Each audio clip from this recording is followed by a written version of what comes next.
All right, here we go. Oh, 7 red graviton. Yikes. Yikes. They're not diamond orbs, they're 7.5 star orbs. Ooh, toad. Yikes.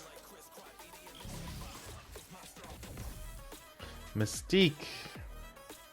Well, I've gotten all upgrades, I guess.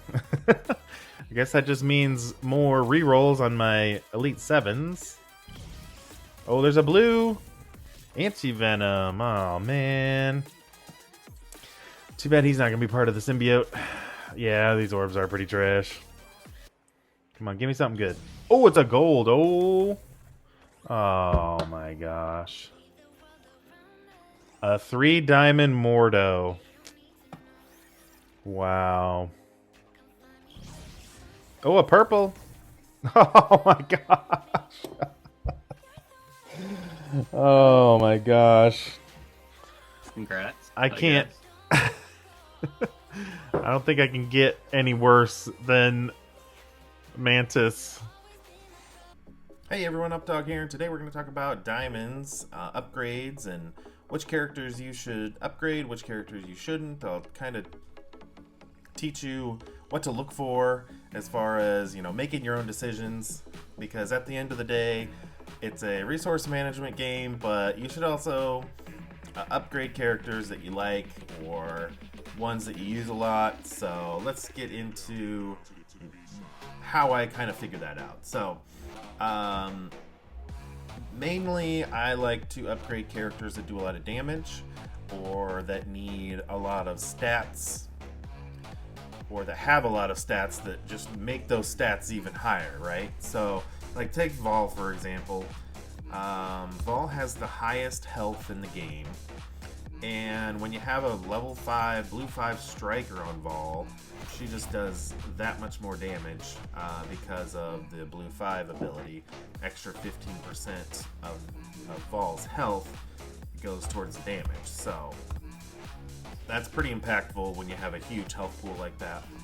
Now like Kang and Kestrel, they do a lot of damage. I use Kestrel in every single mode, every time, pretty much no matter what. So Kestrel for me was a really good upgrade. Weaver I think is a really good upgrade because of how her kit works.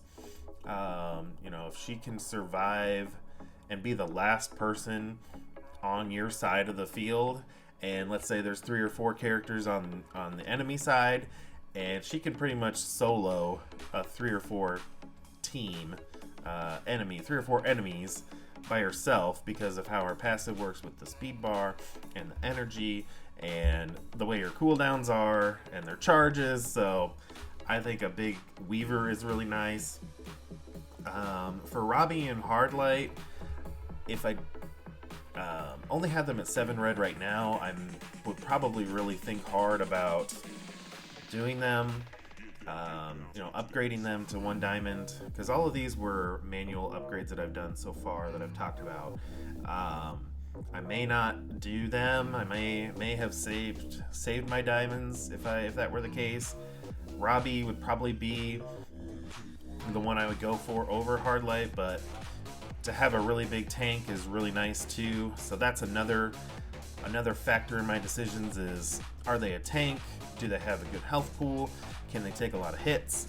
So that's another way that I decide how to upgrade characters and where to upgrade them to and things like that.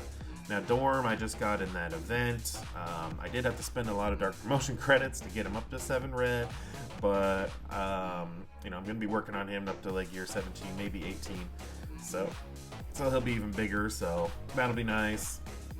Captain America was a little bit of a luxury, I'd say, as well. He is a tank, but he does have a lot of plug-and-play ability, like, because he gives the defense up, he gives energy, he can clear positive effects, he gives deflect to his entire team, so all really good things that's part of his kit that I thought would be nice to have a big Captain America for. Now the rest of these, well, Iron Fist, I didn't manually upgrade him. I pulled him, but Icarus is really nice as well, just kind of like Kestrel and Kang, because of the damage, especially with his ultimate. If you kill somebody on his ultimate, then he will go a second time, so that's always nice to have. But as far as that, like, I have almost 300 credits. It's 50 credits to get 1 diamond, 110 to get 2. It's pretty steep to get the 2 diamond upgrade. So right now I'm kind of like holding on to them, and like, I'm not sure what I'm going to do, where I should go next. But the main thing to keep in mind, at least for me anyway, is when I try to decide, like I talked about, big health, would that help with if it's a striker, big damage, or do you need a big tank?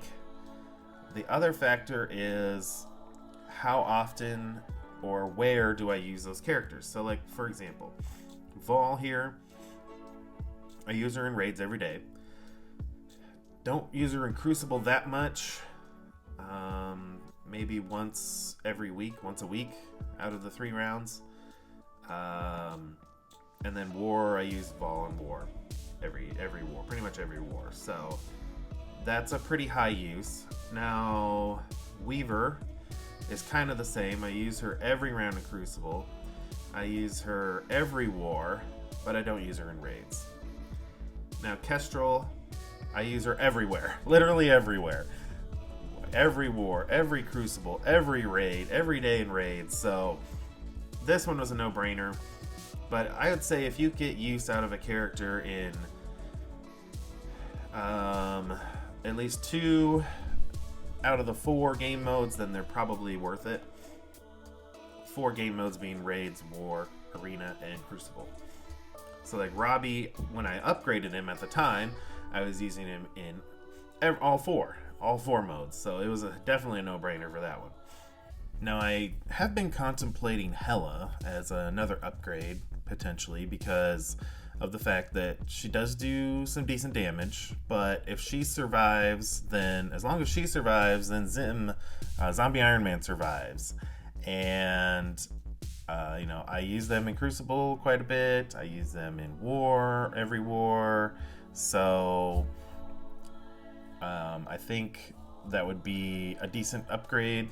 So, and then, we're probably going to be getting 2 more members of the Undying team over the next 2 years. So the longevity of Hela and the rest of the Undying characters is going to be there. So that's one of the ones I've been kind of contemplating. So that's kind of my thought process on how to decide on who to upgrade and who not to upgrade. Now, who do we not upgrade? Pretty much characters that are kit-based, like Emma here.